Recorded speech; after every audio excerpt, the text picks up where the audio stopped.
porque está ahí, tras la puerta. Nada detendrá a esta maldita momia. Nada. Porque está sedienta de venganza. Y aunque hayan pasado siglos y siglos desde que fue embalsamada en vida, su odio permanece contra los que la condenaron. Pero ahora, para ella, nosotros somos aquellos que la cortaron la lengua para que en su tumba no pudiera ni tan siquiera oír sus gritos. Está ahí. Sí, tras la puerta. Y no es otra cosa que una máquina de matar.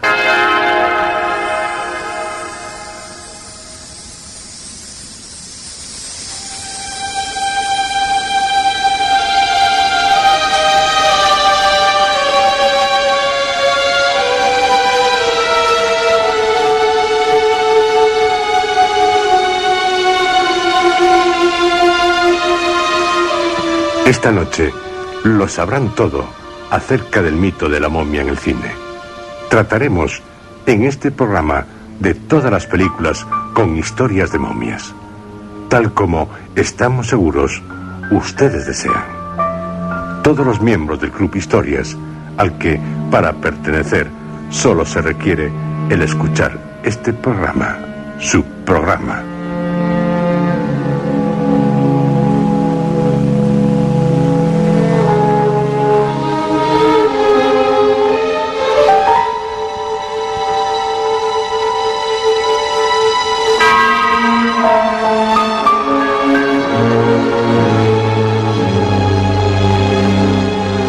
Sobre este mito no se han producido tantas películas como sobre otros del cine de terror, pero algunas de ellas, como La momia de Karl Freund, son obras maestras del género. Fue en una de las películas de Georges Méliès, Cleopatra, de 1899, donde apareció por primera vez una momia, que no siempre es la misma, y tampoco todas de Egipto. Seguirían a la de Méliès, entre otras, The Haunted Curiosity Shop en 1901, de Walter R. Booth, y La momie du Roi, de Gerard Bourgeois, en 1909. Pola Negri sería la primera momia femenina en la película Los ojos de la momia Ma, de Ernest Lubitsch, en 1918, su primera obra dramática. Sí, de Lubitsch, El de ser o no ser.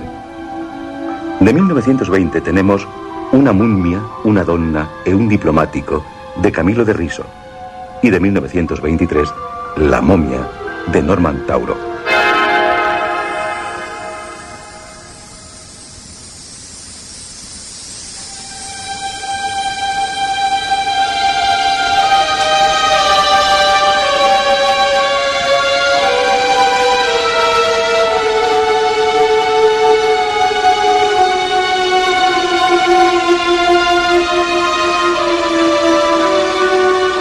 Pero momia, lo que se dice momia, la de Karl Freund.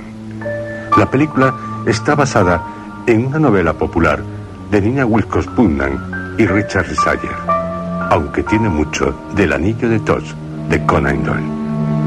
No me cabe duda de que Putnam y Sayer se inspiraron en el relato del autor, de quien les hemos ofrecido el lote número 249, que seguramente también leyeron, así como La joya de las 7 estrellas de Bram Stoker. John L. Balderston, el del Drácula, de Ted Browning, y el Frankenstein, de James Whale, entre otras, sería el guionista de La momia, producida por Carl Laemmle para la Universal Pictures. Fue el tercer mito del género de terror lanzado por la también mítica productora. La momia sería la primera película de las dirigidas por Karl Freund, uno de los mejores cámaras de la historia del cine, como demuestran Berlín, Sinfonía de una gran ciudad, La cabeza de Jano, Metrópolis, Drácula, La buena tierra, con la que fue galardonado con un Oscar por su fotografía, Cayo Largo, Montana, El rey del tabaco y tantas otras. Karl Freund, que había nacido en Königinhof, Bohemia, tras trabajar con Paul Wegener, Fritz Lang, Murnau o Walter Ruttmann, se trasladó a los Estados Unidos tras su éxito con Varieté de E.A. Dupont, de 1925, donde llegó a fundar en 1944 la Photo Research Company de Burbank, que presidió hasta su muerte en Santa Mónica en 1969. Fue el impulsor de la movilidad de la cámara. A sus 18 años ya había inventado una en forma de maleta y de la iluminación expresionista. Otra de sus grandes películas como director fue Las manos de Orlak, de 1935.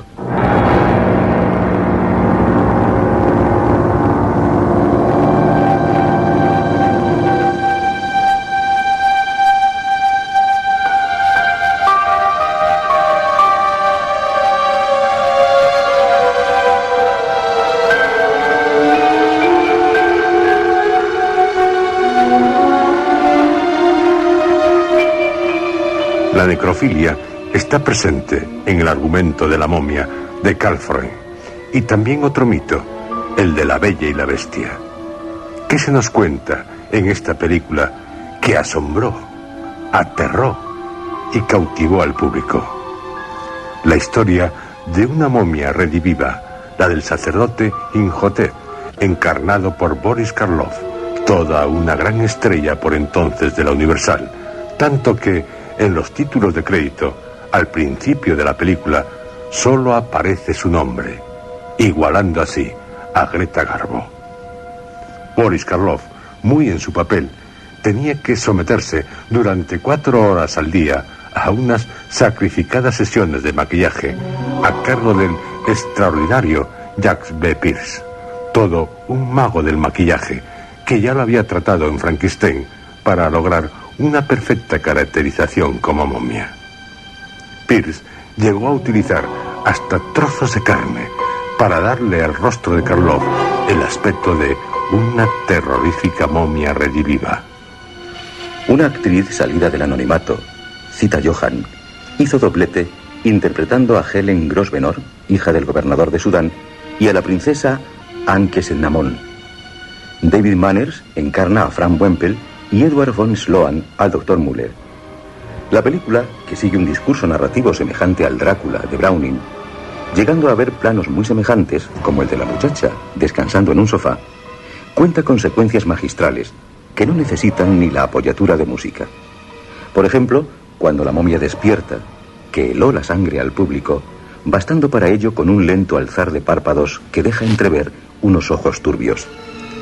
Carl M., de todo lo rodado por Carl Freund, eliminaría unas cuantas secuencias que servían para aclarar las distintas reencarnaciones de la princesa egipcia a través de los siglos, cosas de los productores de Hollywood. No obstante, la versión definitiva resulta una gran película de terror, y eso que, curiosamente, tiene un halo poético. La película, históricamente, también tiene su importancia, puesto que es la primera en la que en Hollywood se trata de las profanaciones de tumbas. En La momia se nos cuenta.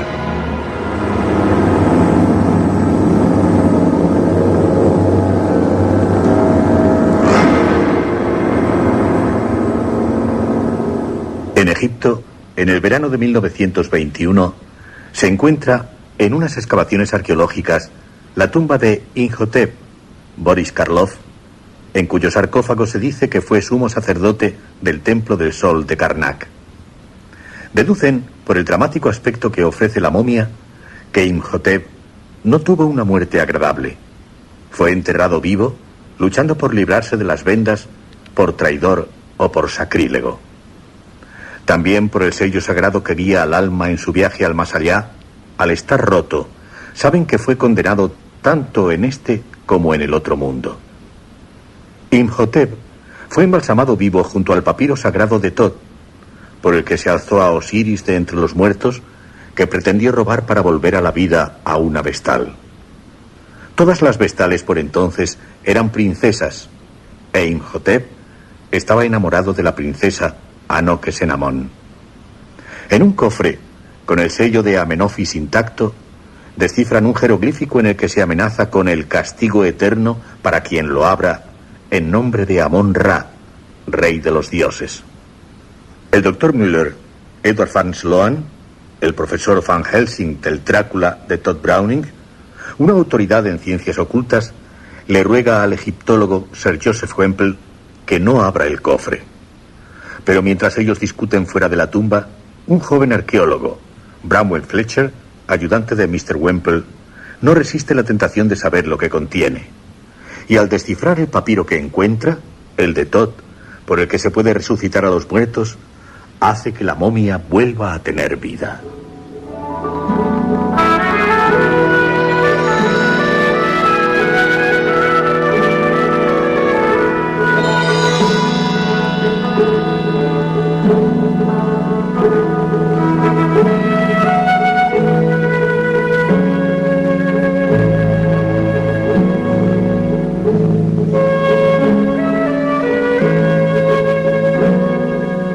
La secuencia está resuelta de una forma magistral. La momia, mientras el joven arqueólogo murmura el contenido del papiro, despega los párpados, que dejarán al descubierto unos ojos brillantes, pero turbios, y despegará del cuerpo su mano izquierda. No se la verá al descubrirla el arqueólogo a su lado, pero por la expresión de horror de este, que acabará riendo enloquecido, logra aterrarnos. No dudo de que esta secuencia inspiró a Howard Hawks y Christian Nyby, para la que, en El enigma de otro mundo, nos presenta el abandono de la cosa del bloque de hielo ya derretido en el que se encontraba.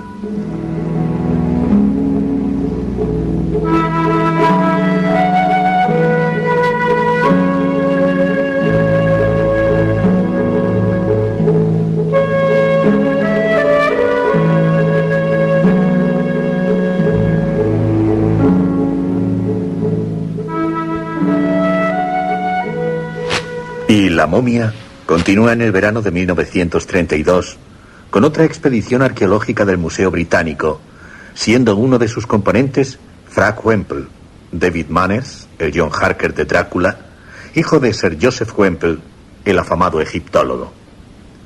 Él y el profesor Pearson piensan volver a Inglaterra, dado los escasos resultados que están obteniendo en sus excavaciones arqueológicas. Pero se les presenta un curioso individuo que les asegura poder llevarles hasta el lugar en el que harán un descubrimiento equiparable al de la tumba de Tutankamón.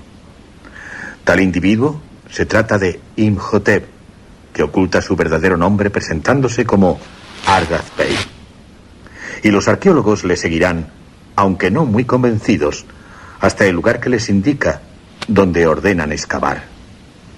Cuando ya van a dejar de excavar, desilusionados por no encontrar lo que les prometía Ardath Bey, se descubren unos escalones y hallarán la tumba de la princesa Anok-Senamón, hija de Amenofis el Magnífico, de la que estuvo y sigue estando enamorado Imhotep, que así logra lo que se proponía, el que la desenterraran, algo que él no podía hacer, pues no está permitido a los egipcios el desenterrar a sus muertos. A la puerta de la tumba de la princesa no está roto el sello de los 7 chacales, lo cual significa que no ha sido profanada. La princesa Anok-Senamón murió hace 37 siglos.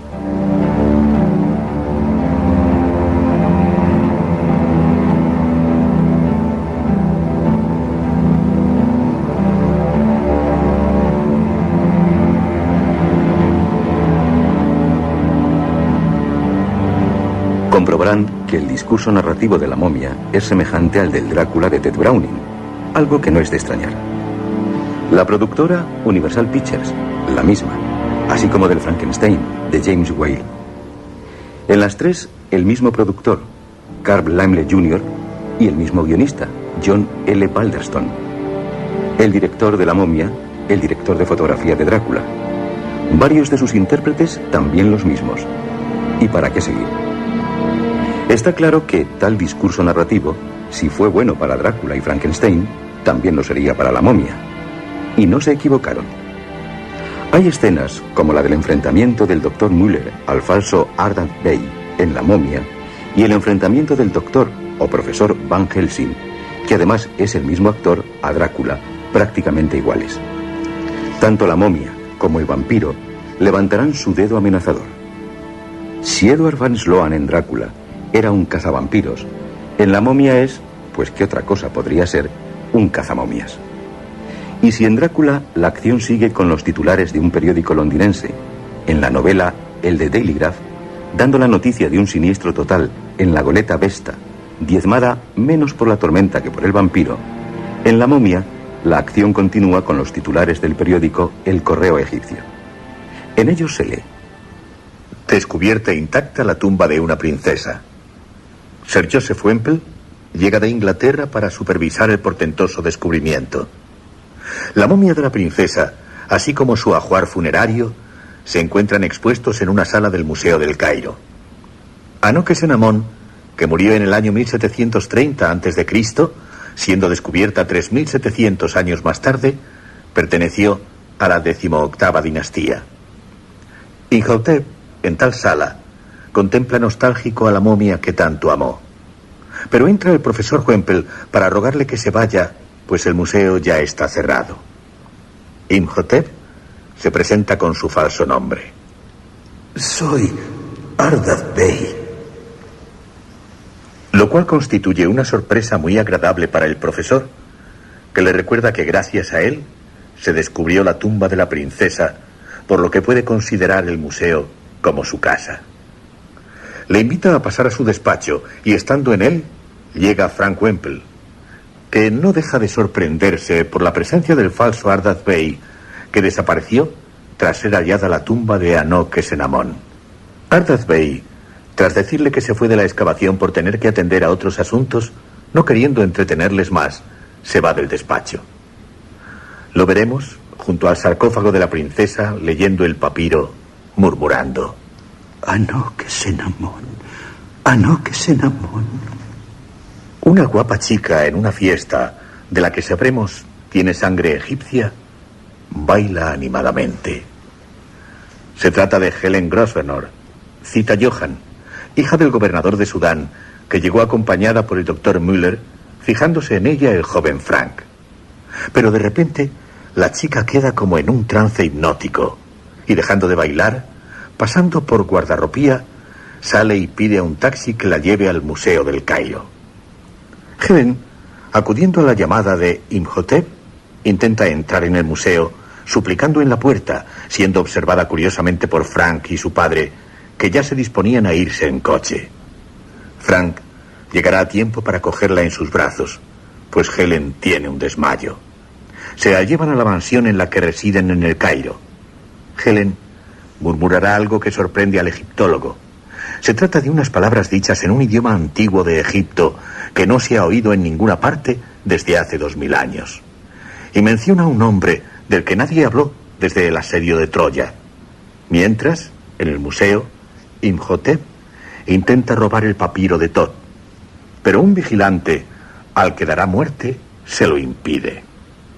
El doctor Müller acudirá a la residencia de los Wemple, comprobando que su joven amiga Helen se encuentra bien. La chica no comprende lo que le ha sucedido, pero tumbada en un sofá y atendida por Frank, que no cabe duda suspira por ella, parece recuperarse del todo. Mientras, en el despacho, conversan Sir Joseph Wemple y el doctor Müller.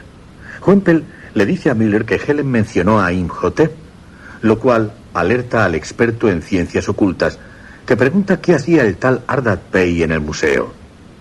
Mr. Wemple recibe una llamada en la que se le comunica la muerte del vigilante, que se atribuirá a un ataque al corazón.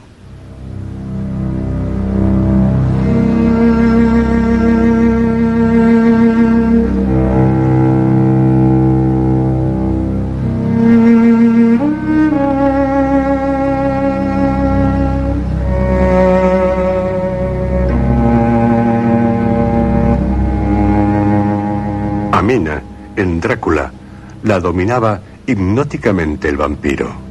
Helen es, en La momia, dominada de igual forma por Imhotep, que por algo fue un sumo sacerdote. El doctor Müller entregará a Frank un fetiche egipcio que, dado su poder, podrá proteger a Helen de la momia.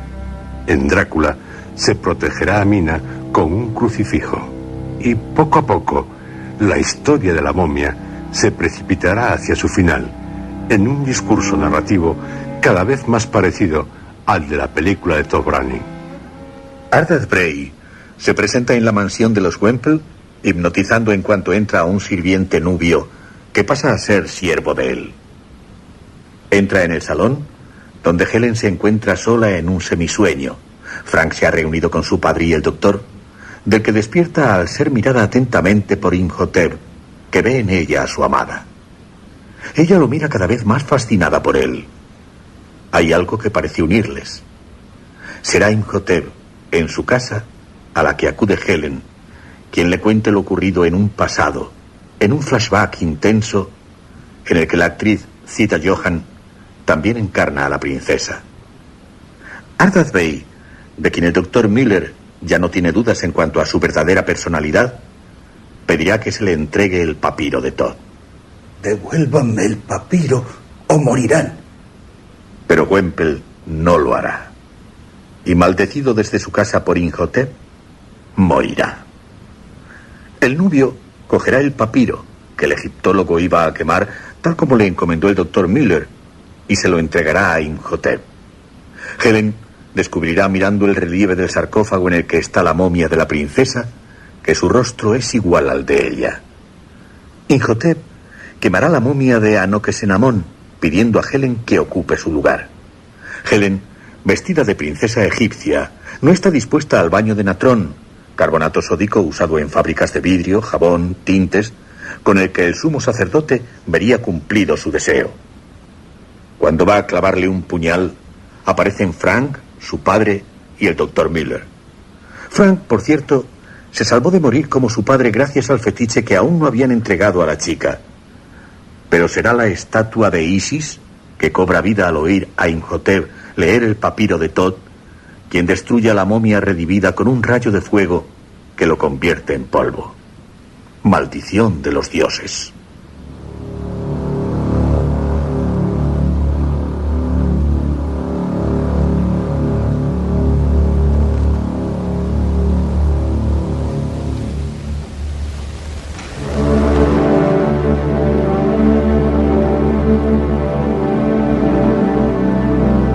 Tal es el argumento de la película La momia, estrenada el 22 de diciembre de 1932, dirigida por Karl Freund, que contó con Charles Schumer como cámara. Tras estrenarse, por ejemplo, el New York Times destacaría sus secuencias de horror y el Los Angeles Times la catalogó como una de las películas más originales que pudieran verse. La necrofilia en La momia quedó bien servida. Una película de terror que, curiosamente, no deja de ser una historia de amor, pero de 72 angustiosos minutos.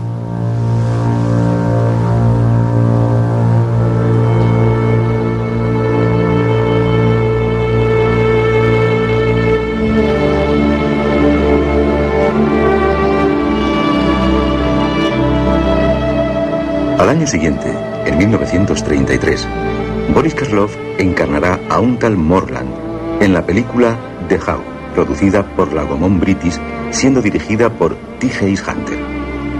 También esta película aterrorizó lo suyo. En ella se cuenta la espantosa historia de un muerto viviente bastante descompuesto.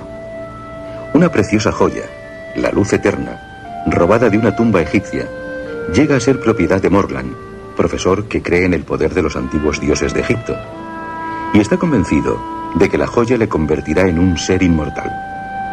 El profesor, sobre el lecho de muerte, le pedirá a su sirviente que le coloque la joya en la mano cuando dé el último suspiro, esperando así resucitar.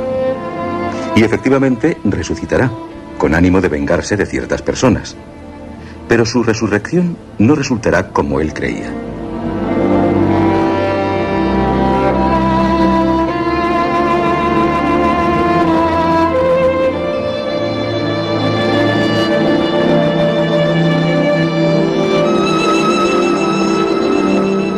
Tras La momia, de Karl Freund, se producirán importantes películas de terror como La legión de los hombres sin alma, de Victor Halperin, también de 1932. Satanás, 1934, de Edgar G. Ulmer. La novia de Frankenstein, 1935, de James Whale. Las manos de Orlac, 1935, de Carl Freund. Muñecos infernales, 1936, de Todd Browning. La sombra de Frankenstein, 1939, de Roland Louvely.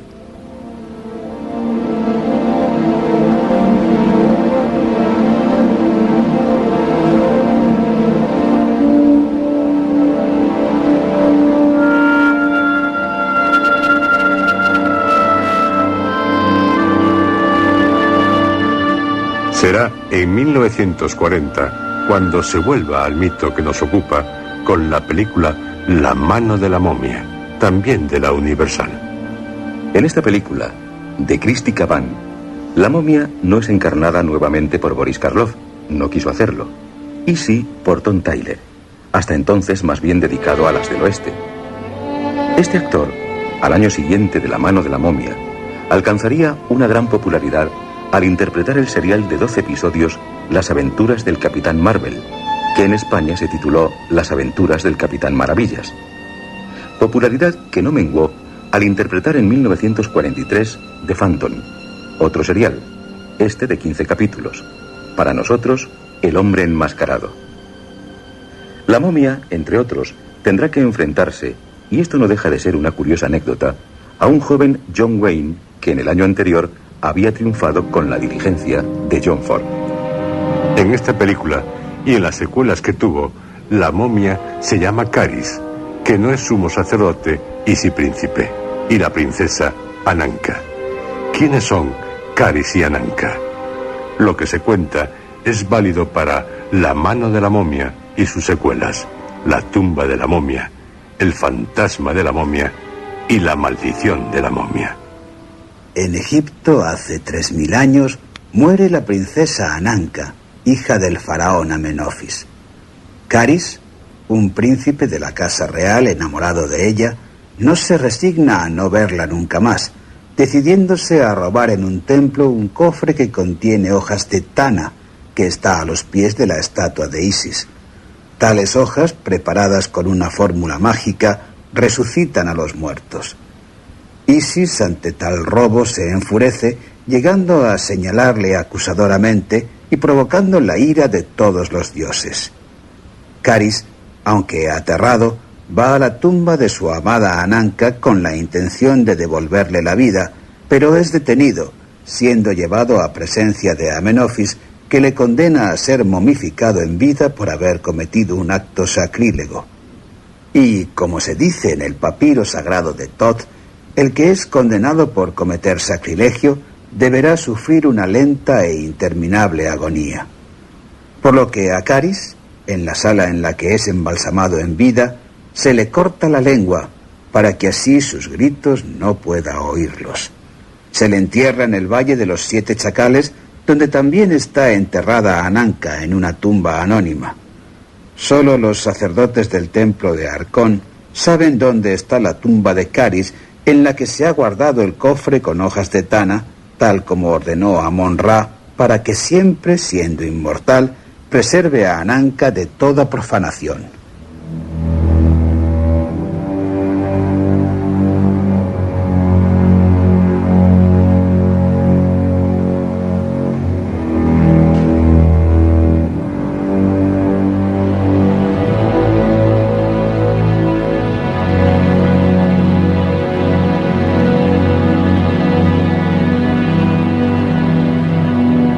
Un arqueólogo norteamericano, siglos y siglos más tarde, descubrirá los sarcófagos de Caris y Ananka que transportará a los Estados Unidos. Por lo que, en la primera de estas películas sobre la momia, La mano de la momia, nos iremos a Nueva Inglaterra. En la segunda, La tumba de la momia, 1942, año en el que también se produjo La mujer pantera, de Jack Turner. Dirigida por Harold Young, la momia sería encarnada por Lon Chaney Jr., que un año antes había sido Larry Talbot en El hombre lobo, de George Wagner. Eliza Knox sería la princesa Ananka. La momia, como en la anterior película se suponía había muerto en un incendio, se nos presenta un tanto ennegrecida. Batió los récords de taquilla del año, y eso que no era precisamente una buena película. El maquillaje de la momia, así como en la siguiente, resultó lo más destacado de esta terrorífica producción de la Universal. La tercera se tituló El fantasma de la momia, de nuevo con Lon Chaney Jr. Ramsey Ames sería Ananka y John Carradine el sumo sacerdote. La dirección a cargo de Reginald Lepore. Amina Mansouri, una guapa chica de ascendencia egipcia como supondrán, será identificada con la princesa Ananka. En Egipto, el templo de Arcón está en ruinas, pero sus sacerdotes, que han logrado sobrevivir, confiarán a Joseph Bey, que ocupará el puesto como sumo sacerdote que se ocupe en los Estados Unidos de Caris y Ananka. En Mapleton, Nueva Inglaterra, un profesor de egiptología habla a sus alumnos de Caris, la momia rediviva que se cree fue consumida por las llamas, y de una sociedad secreta, la de los sacerdotes del templo de Arcón. Les dice que aún no se sabe cómo se servían de las hojas de tana para prolongar la vida indefinidamente. Uno de sus alumnos, Tom Hervey, en casa del profesor, donde reside su prometida Amina Mansouri, busca un libro sobre tumbas egipcias. Pero la chica, en cuanto piensa en Egipto, se siente desfallecer. Mientras, en Egipto, el sumo sacerdote, antes de morir, le cuenta a Yusef Bey, que será su sucesor, la historia de Caris y Ananka, así como le hace partícipe del secreto de las hojas de tana. El sagrado espíritu de Amón-Ra les ha enviado un mensaje por el que saben que Caris aún vive, que no fue destruido por el fuego. El profesor Norman, de noche, descifrando un jeroglífico, descubre el misterio de las hojas de tana. El tanato es sal de ácido tánico. 9 hojas cada noche, durante el ciclo de luna llena, se echarán a un recipiente con agua hirviendo. Decide probar su teoría y hace lo que leyó en el antiguo jeroglífico, acostándose a continuación en compañía de su esposa Ellen, a la que le contó su descubrimiento. Cerca, en un bosque, Caris yace entre apestosas y corrompidas vendas. Pero al llegarle el olor del vapor de las hojas de tana, vuelve a la vida, dirigiéndose a casa del profesor. Amina despierta agitada, y como en trance, sale yendo hacia el bosque.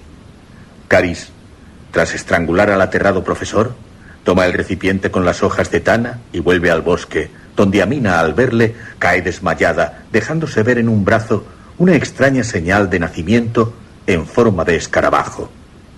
Todos creen que la momia fue la que mató al profesor, al que se le encuentra moho en el cuello. Pero el sheriff sospechará de Amina, y la trama se complica aún más con la llegada del sumo sacerdote. Caris acabará hundiéndose con Amina, para él la princesa Ananka, en un pantano.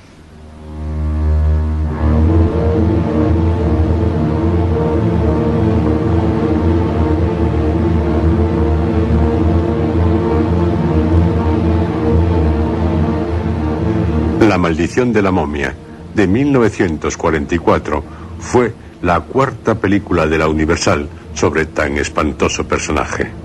De nuevo, con Lon Chaney Jr. y como Ananka, Virginia Cristina. Y otra vez nos encontramos en los pantanos de Luisiana.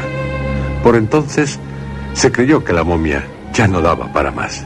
Pero hubo otras películas sobre momias, como La maldición del faraón, de Liz Solén, y momias aztecas.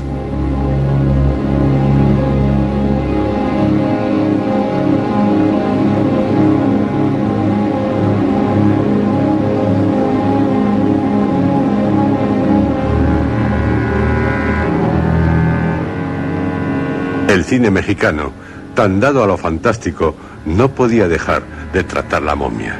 Así, en 1957 se produce La momia azteca, en 2 versiones, una española y otra inglesa. Se trató de una coproducción México-Estados Unidos de la Calderón. La versión inglesa estuvo dirigida por Kim Miller y la española por Rafael Portillo. Las dos con el mismo argumento, Guillermo Calderón y Alfredo Salazar. Y el mismo guión, Alfredo Salazar. La versión inglesa fue interpretada por Ramón Gay, Leslie Harrison, Steve Grant y Rosita Arenas. La versión española también fue interpretada por Ramón Gay, contando igualmente con Rosita Arenas, pero distinto el resto del reparto: Crocs Alvarado, Jorge Mondregón y Acebes Castañeda. La momia azteca, como las egipcias, también sufre penas de amor. El doctor Almada, que investiga nada menos que sobre la transmigración de las almas a través de los siglos, está enamorado de una muchacha, Flor, que en otra de sus vidas anteriores, la creencia en la resurrección está por medio, fue Xochitl, ejecutada por mantener unos amores ilícitos con un guerrero. Otro doctor, Krupp, perverso, no deja de enfrentarse a Almada, complicándole la vida. Se acabará profanando la tumba del guerrero al buscar en ella un codiciado tesoro. El guerrero, Popaca, vuelve a la vida, dedicándose a buscar a la mujer que amó, Xochitl, que es Flor.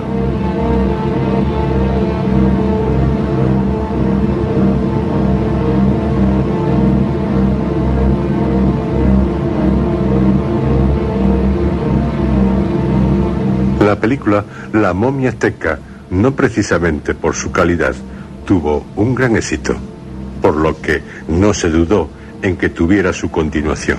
Se trató de La maldición de la momia azteca, rodada en un par de semanas, y a esta seguiría La momia azteca contra el robot humano. En las tres, el luchador Ángel se las verá con la momia. Otro famoso luchador, aún más que el anterior, Santo, también combatirá con la momia en la película Santo contra las momias, cuyo título original es Para andar por casa, Las momias de Guanajuato, producción de 1970, dirigida por Federico Curiel, en la que, como el título original deja bien claro, las momias son las míticas de Guanajuato. Otros dos luchadores, Blue Demon y Mil Máscaras, se enredan en el asunto, que tuvo su continuación en 1972 en El robo de las momias de Guanajuato. Santo, el enmascarado de plata, también se las verá con otra momia en Santo en la venganza de la momia, de 1970, dirigida por René Cardona. Otras momias mexicanas son La venganza de la Llorona y Las momias de San Ángel, ambas de 1974. De La Llorona ya se habían producido en 1946 La Llorona y la herencia de la Llorona, así como en 1958 El grito de la muerte y en 1961 La maldición de la Llorona.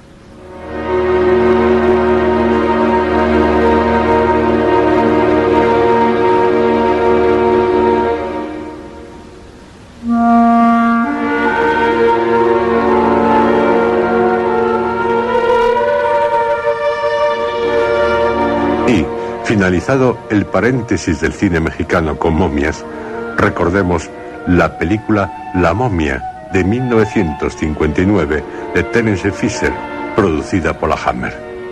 Se dice en la ficha técnica que el guión de Jimmy Sangster está basado en el de John L. Bardeston para La momia de Karl Freund. Pero en La momia de Terence Fisher no aparecen Imhotep ni la princesa Anukesenamón, y sí Caris y Ananka, porque de la serie con la momia, Caris, también se sirvieron en gran parte, sobre todo, en la mano de la momia. La acción se desarrolla a finales del pasado siglo, en Egipto y en Inglaterra. Tres arqueólogos británicos, Stephen Banning, Felix Aylmer, su hijo John Banning, Peter Cushing, y Joseph Wempel, Raymond Huntley, excavan en busca de la tumba de la princesa Ananka. Y más o menos ocurre lo de siempre. Los tres arqueólogos, no haciendo caso de las advertencias de un misterioso egipcio, Mehemet, George Pastel, penetran en la tumba de Ananka, que como ya sabemos fue amada por Caris, encargado de velar por ella eternamente. La expedición regresará a Londres, habiendo enloquecido el arqueólogo Stephen Banning a causa del sarcófago de la princesa. Mehemet, clandestinamente, llevará a Inglaterra la momia de Caris, a la que resucitará por medio de un encantamiento. Caris, Christopher Lee, que hará cuanto pueda por recuperar a Ananka, ve en Isobel, Yvonne Fourneau, que también encarna a la princesa egipcia, a su siempre amada, por muchos siglos que pasen. Caris, al final, será acribillado a balazos hundiéndose en un pantano.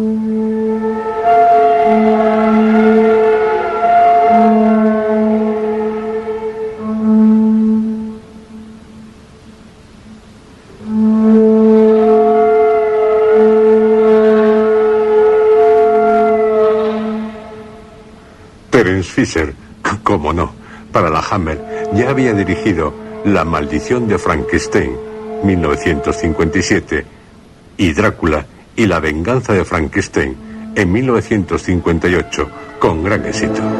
Su película La momia no es tan buena como sus versiones de Frankenstein y de Drácula, pero no por ello deja de tener un especial interés, incongruencias del guión aparte, destacando las secuencias en las que la momia ataca a los 3 arqueólogos.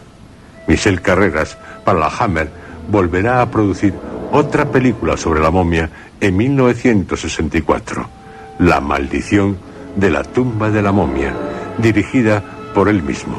El argumento de Henry Jaumer, seudónimo de Anthony Hines. Una película con bastante sangre. El actor que encarna a la momia, Dickie Owen, no aparece en el reparto, encabezado por Terence Morgan, Fred Clark, Ronald Howard y Jim Roland.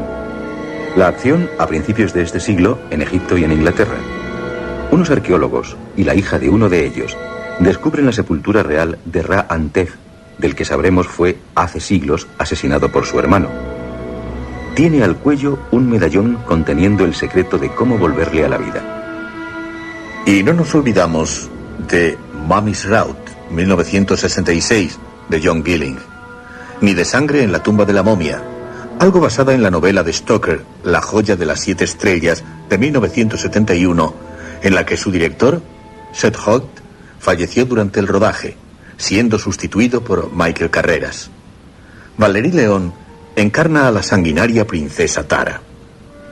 9 años más tarde, sobre la novela de Stoker, también se basarían para producir El despertar, de Mike Neville, con Charlton Heston como arqueólogo. De 1981, El despertar de la momia, de Arman Weston y Frank Agrama. Repugnantilla, al igual que La tumba, 1985, de Fred Olen Ray. Y recordar que sobre momias se hicieron muchas parodias, destacando la de Abbott y Costello. En Abbott y Costello contra la momia, de 1955, los famosos cómicos buscarán un medallón con el que podrán hallar un tesoro. Eddie Parker hizo de momia. Anteriormente a esta película tenemos, de 1936, entre otras, Mommy's Boys, de Fred Gayol, en la que los cómicos Bert Wheeler y Robert Woolsey irán a Egipto con la intención de librarse de una maldición, no robando un tesoro, y sí devolviéndolo, lo cual tampoco les resulta fácil. De 1948, Mommy's Dummies, con los 3 chiflados. En 1980, en España, también en plan parodia, se produjo La momia nacional, dirigida por José Ramón Larraz, siendo interpretada por Francisco Algora, Azucena Hernández, Quique Camoiras y Queta Claver. En esta película, picantona, la momia, que fue en su tiempo princesa, no hará otra cosa que violar a cuantos hombres salgan a su paso, impulsada por una maldición.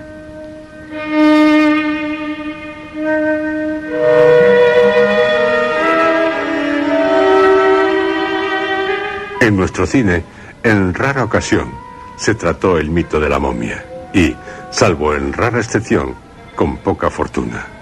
De 1973 es La venganza de la momia, dirigida por Carlos Sauret, con guión de Jacinto Molina, en la que Paul Naschy, o sea, Jacinto Molina, encarna al faraón Amenhotep en esta pobre recreación de la momia de Carl Freund. Otros intérpretes, Rino Tolina, Jack Taylor, El Galiné y María Silva. Le sobra sadismo. Claro que, sin él, del mito de la momia, opina Jacinto Molina o Paul Naschy. Un halo de muerte y necrofilia subyugante a la vez que repelente, con indudable morbo macabro, atrae a cuantos se aproximan al legendario mito. La putrefacción que cobra vida en una maldición eterna anterior a los licántropos o vampiros resulta tan aterradora como atractivamente enigmática.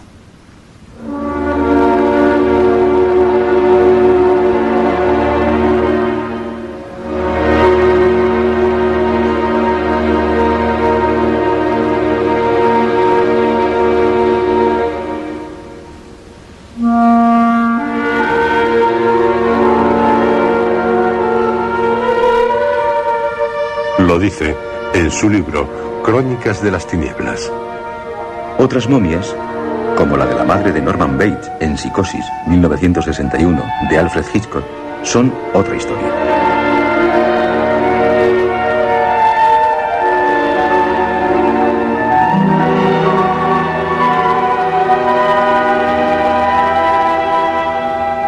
Resulta curioso comprobar que los mitos del género de terror, pese a provocar un gran espanto, en su mayoría lo que les mueve a cometer actos criminales es un apasionado amor.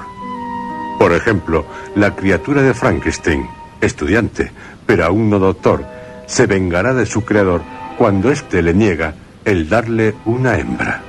Pero el caso más significativo es el del mito de la momia. En cuanto revive, busca a su amada de hace siglos.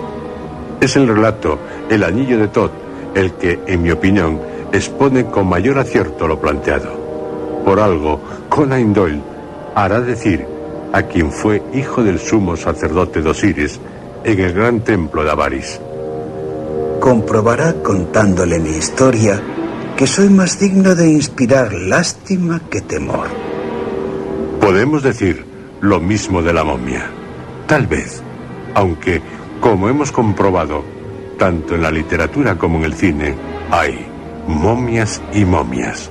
Y, en la realidad, prepárense, porque aún no conocen a la más aterradora de las momias.